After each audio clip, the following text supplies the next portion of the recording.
Exciting week coming up for those of you who are Electroneum fans. My name's Michael Coughlin. More details headed your way right here on Crypto in a Van. Where do we go from here? Where do we go from here? Where do we go? Hello, it's Crypto in a Van. My name's Michael Coughlin, your host.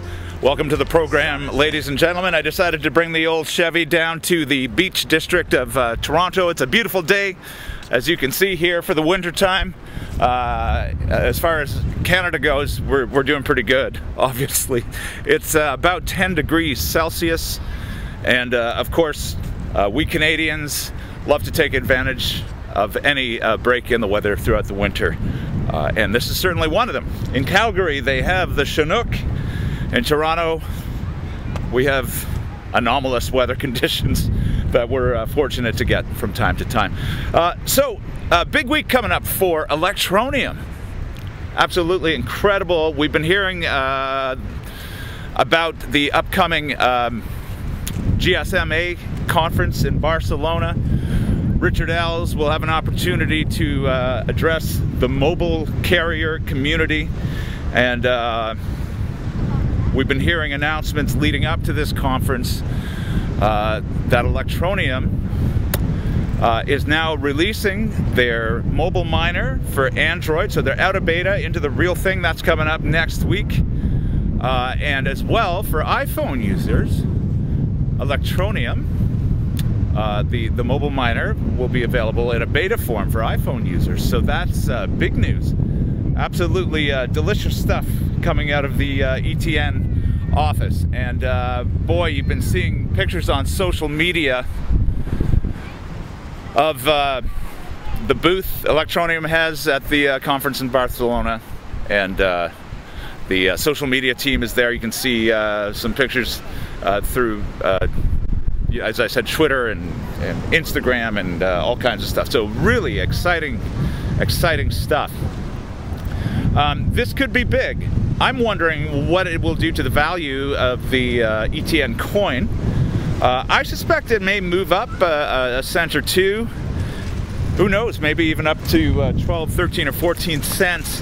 But I think under these current consolidation conditions for the general market capitalization charts, that it won't be a permanent rise. I think things will settle down again after the elation of the news. But we'll see. And besides, I believe the Electroneum community is in it for change and for world progress. So I don't think we're a bunch of speculating fools. I don't think we're going to sell out of our position in Electroneum if it does in fact rise to 14 cents or something like that. But nonetheless, really exciting times, and there's rumor of a really big announcement. Richard Ells has kind of dropped some sense of an idea that there's something in the works that is pretty big. A lot of excitement in the ETN community. People are dropping the name Samsung, of course. There are the rumors about Samsung that have been in existence for a number of weeks now concerning a website address that was created by Samsung that has ETN on the tail end of that address. A lot of people think that it's just sort of some groundwork for a big announcement and a big deal between Samsung and ETN. Who knows? Maybe this is the big announcement. Certainly would be exciting if there were, or if a partnership came to be between these two. What do you think? I'd like to know. I really appreciate all your comments. Of course, there is the news that ETN has, in fact, signed off on a deal with another mobile carrier, a carrier that reaches 30 million users, which is absolutely incredible. So the number keeps rising. We're well up over 100 million users, and this is what we're talking about. This is the roadmap that Richard Ells has laid out from the beginning to mass adoption. Once again, that term mass adoption, that's what it's all about. I was speaking earlier with my buddy Shannon about how I really like the mentality, the philosophy that Electroneum has, and I likened the Electroneum team to a good old-fashioned Canadian hockey team. And what I mean by that, aside from or what differentiates a Canadian hockey player or a Canadian hockey club, a successful one, from perhaps a basketball club in the NBA or maybe an NFL club, is that the difference is in the mentality of the players. And you'll see Richard Ells and his team, they're not big on talking. And so, like a hockey player, you got to watch out for these silent types who let their actions speak. And whereas an NFL player will score a touchdown and perform a carefully calculated and choreographed little dance, hockey player will let his shooting and his fighting and his skills do the talking.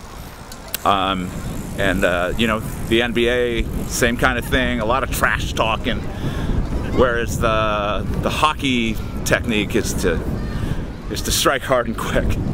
And I really admire Electroneum for this kind of mentality. When there's no news from the ETN offices, a lot of people will start to come down and complain. There's no price action. There's no news, no announcements. When are these deals coming through with exchanges? And a lot of complacency. But then out of the blue, bang, hit BTC. Out of the blue, bang, next exchange. Out of the blue, bang, cryptos. So that's my style, and I think that's what's so endearing about the Electroneum team, and it's kind of an interesting parallel to the sports world. It's the road to mass adoption. Another thing I wanted to mention is Telcoin, and in fact, one of the subscribers did bring up the fact that she would like to see a video on Telcoin. Telcoin has a number of similarities to ETN, and I wonder if perhaps these two will be competitors. In fact, Telcoin recently gained their membership in the Groupe Spéciale Mobile Association, the GSMA. So that's exciting. I do have a position in Telcoin, and I really like Claude Gentia. I'm not exactly sure how I say that, so forgive me, Claude, if I'm bastardizing your last name. But here you go. Here's another hard worker, much like Richard Ells. He's this kind of guy who rolls up his sleeves and gets in there. They realize they really have to make nice with the mobile carrier community for Telcoin to be a success. And of course, they've taken that big step by getting in to the GSMA. So congratulations to Telcoin on that maneuver. How do they differ?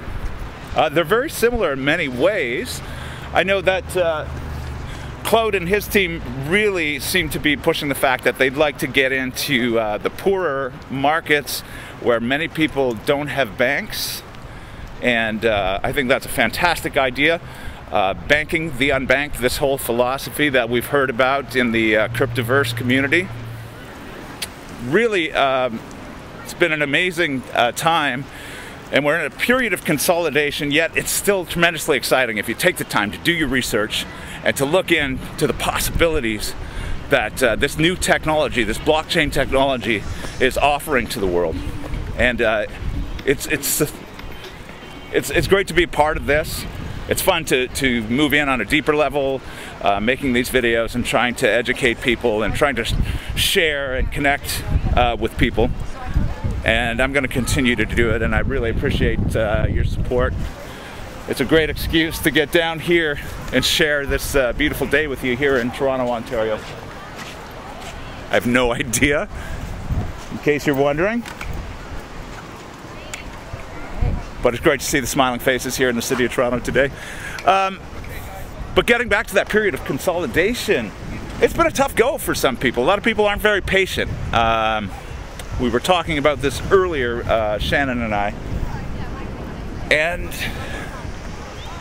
you really have to hold on.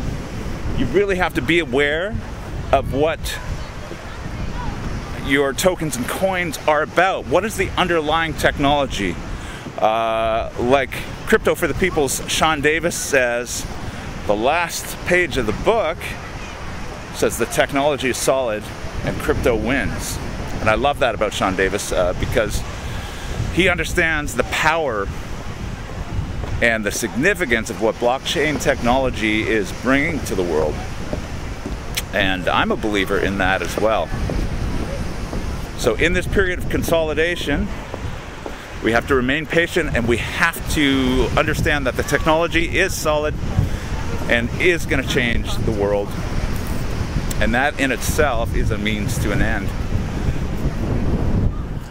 So everybody hang tight, because these valleys that we experience during a downward spiral or a period of consolidation are tough to handle. But if we do our due diligence, do our research, I think we will understand that this thing's going to come back. The technology is solid if we've chosen wisely, if we've taken the time to understand what this is about. We're going to be okay. Thanks for hanging out with me on Crypto in a Van. My name is Michael Coughlin. If you haven't subscribed and you like the content, please do so. Give me a thumbs up if you can. That helps in terms of YouTube's rating, the algorithms and so forth. And I'm back at the Chevy, so look forward to seeing you again here on Crypto in a Van.